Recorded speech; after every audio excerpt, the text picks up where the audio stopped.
സായി സച്ചരിത പാരായണം അധ്യായം 41.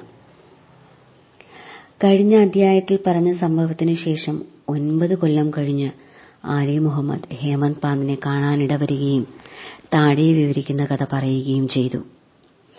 ഒരിക്കൽ ബോംബെയിലെ നിരത്തിൽ കൂടി നടക്കുമ്പോഴാണ് ഒരു വഴിക്കച്ചവടക്കാരനോട് അയാൾ ആ ചിത്രം വാങ്ങിയത്.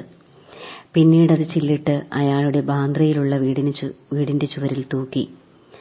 ബാബയെ അയാൾക്ക് ബഹുമാനമായതുകൊണ്ട് എന്നും ആ പടം ദർശിക്കും.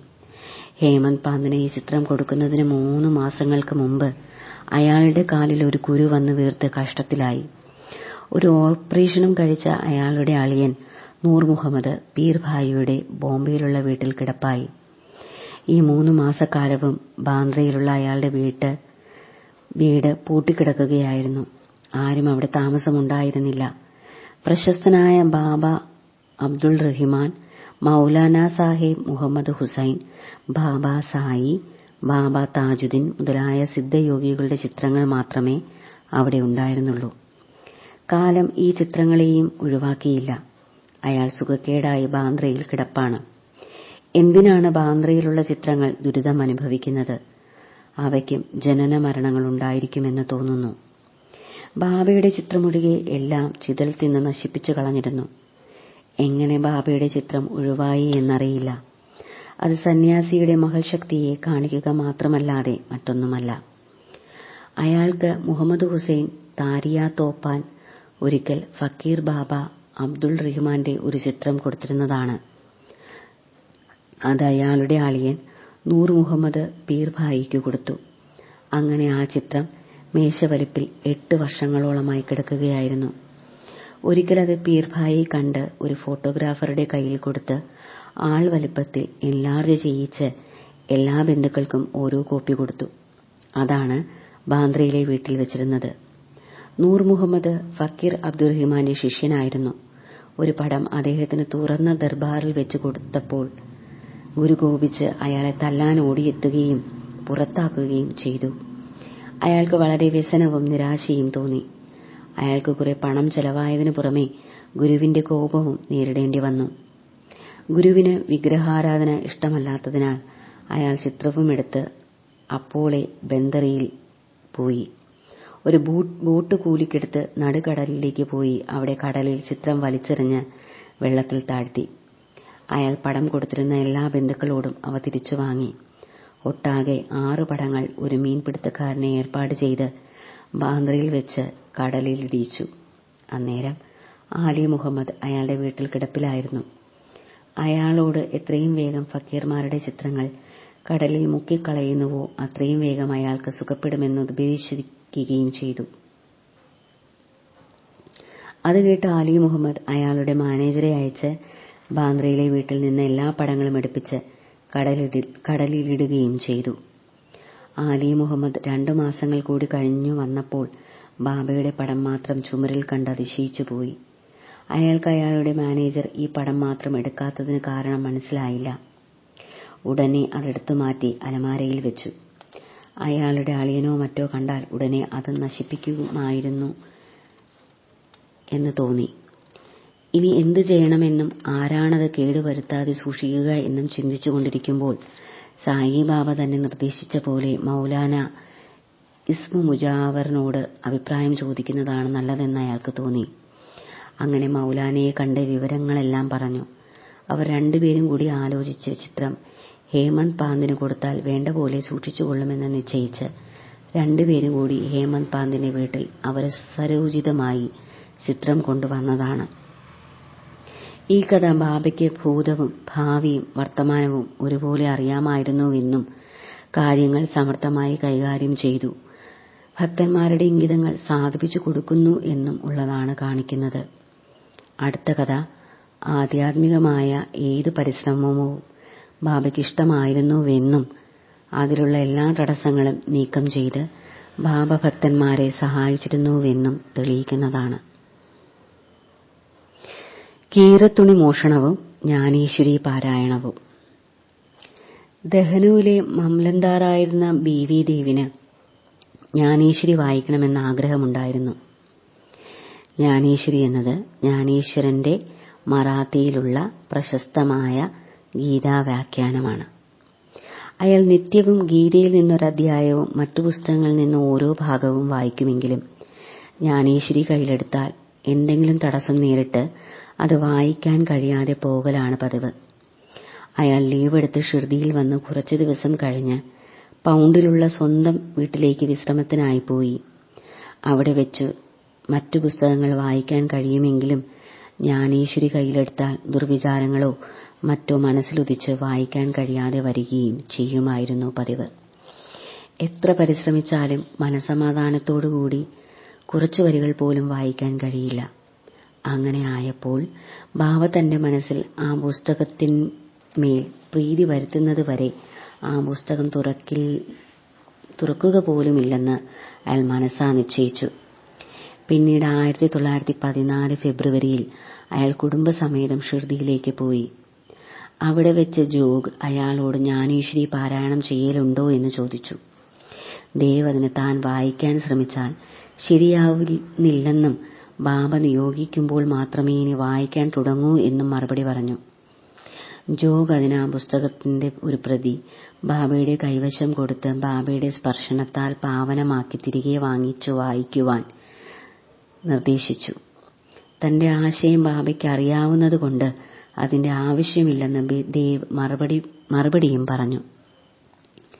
തന്റെ മനസ്ഥിതി അറിഞ്ഞ അയാളുടെ തൃപ്തിക്കനുസരിച്ച് വ്യക്തമായി പുസ്തകം വായിക്കാനുള്ളൊരു കൽപ്പന ബാബ കൊടുക്കും എന്നയാൾ വിചാരിച്ചു.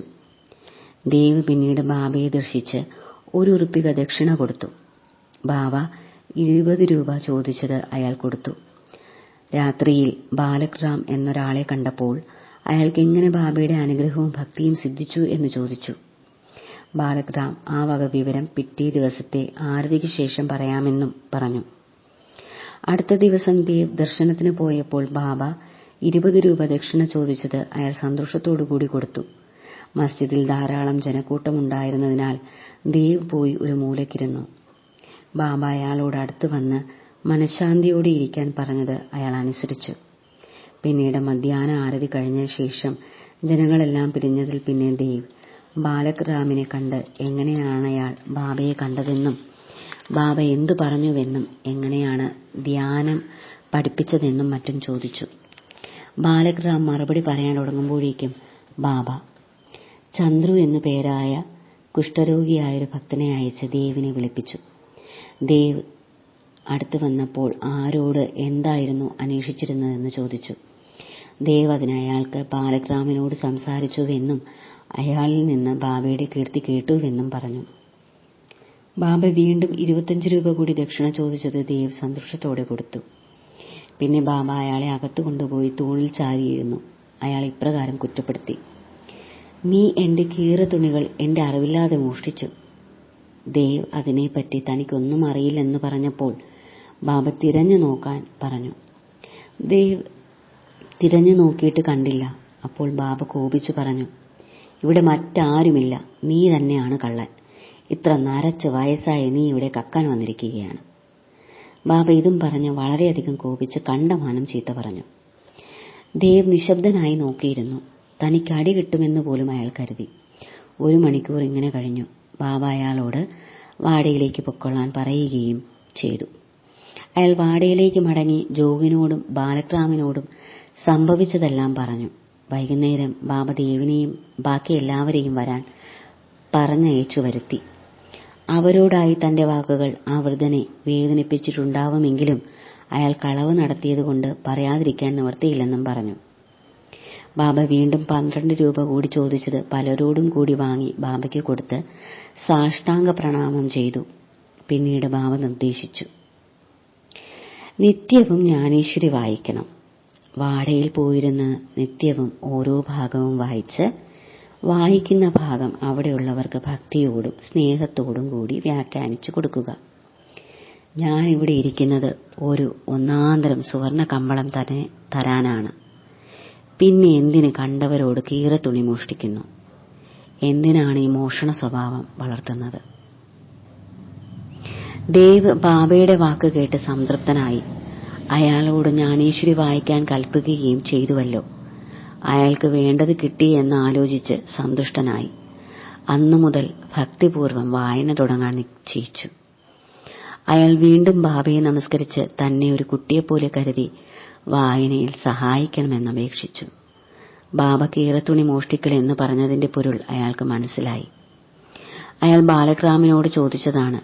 കീറത്തുണികൾ അയാളുടെ ആ ചോദിക്കൽ ബാബയ്ക്ക് ഇഷ്ടപ്പെട്ടില്ല.